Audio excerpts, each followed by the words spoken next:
These 10 mistakes will tank your videos.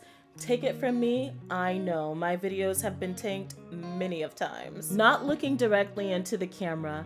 If you're looking at your viewfinder, or if you've got your phone flipped in front-facing mode and you're staring at yourself like this, it doesn't feel like you're engaging with your audience as you would be if you were looking directly into their eyes. The camera lens is your audience's eyes. They have your undivided attention. It's okay to look around whenever you're coming up with something to say, but always bring that attention back to wherever your lens is located. Now, if you're recording on your phone, be sure you know which lens you're looking at. What I do is I'll turn my phone on and then I'll put my finger in front of the lens to see which one it is.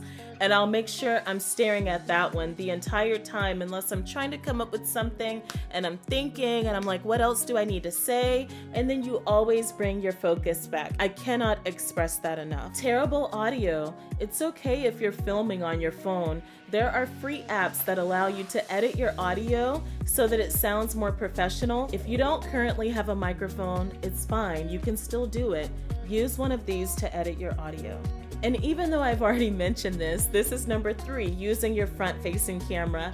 The quality on that front-facing camera is terrible. I didn't tell you that. I told you not to look at yourself, but that quality looks bad. It looks amateur. You don't want to do it. If you want to see yourself, please just use a mirror, or if you have a second phone, use that phone so that you can glance at yourself and make sure that you still look presentable.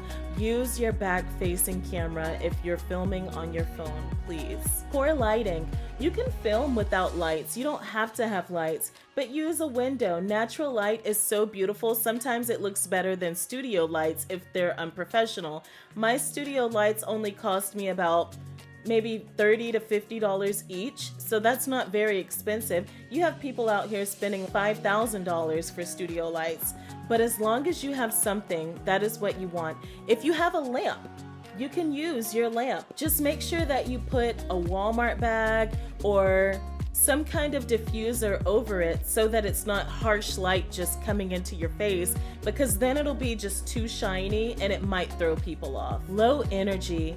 If you really don't feel like filming and you're just here to do it because you want to get paid, that's definitely going to be conveyed. If you're not passionate about it every single day, then please don't film, because it's going to come off boring and people aren't going to want to watch it if you're like this. You need to have good energy, not fake energy, good energy. It doesn't even have to be high. Just make sure that you actually feel like doing it.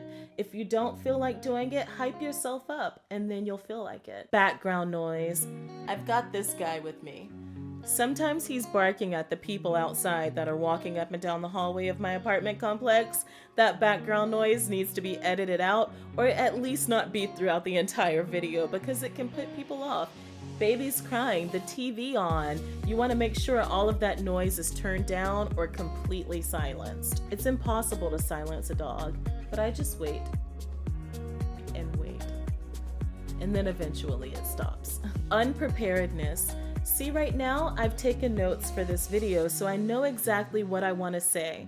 If you're unprepared and you just get in front of the camera and you have no idea what you're doing, it's going to come off as though you're unprepared. Make sure you know what you're going to talk about. Make sure you know what you're going to do, and we'll talk about how to prepare in more detail on this channel. Inconsistency. I have been one of the most inconsistent YouTube uploaders in the past. I've gone a year without uploading, and somehow I still maintain my monetization. You can upload once a week, twice a week, every single day, whatever you want. Just make sure that you're doing it regularly. Not learning from existing creators. Whatever you're getting into, I'm sure there's at least one person in the world that's doing it. If there's not, more power to you, because you're amazing and you're incredibly unique. But how many people have done what I'm doing? And I'm still here today. I definitely watch their videos. I am inspired by their videos. I take notes, and I've learned how to become who I am today through those other content creators. Number 10 is not catering to your audience. Not catering to your audience can be the biggest downfall of your videos. I tried to niche down on my previous channel, I was uploading all kinds of different things, dancing, songwriting, making beats, motivational videos, and people were just confused, and the algorithm was confused because I was throwing all these random videos at these people and it's just not what they're interested in. So I listened to my audience, and whatever the majority wants, that's what I must give them because that's why they're there. YouTube sent this specific group of people to my channel, and while I have gained others along the way, the majority of them are interested in this one thing. So I need to give them that one thing or else they're gonna leave. Let's grow. Peace.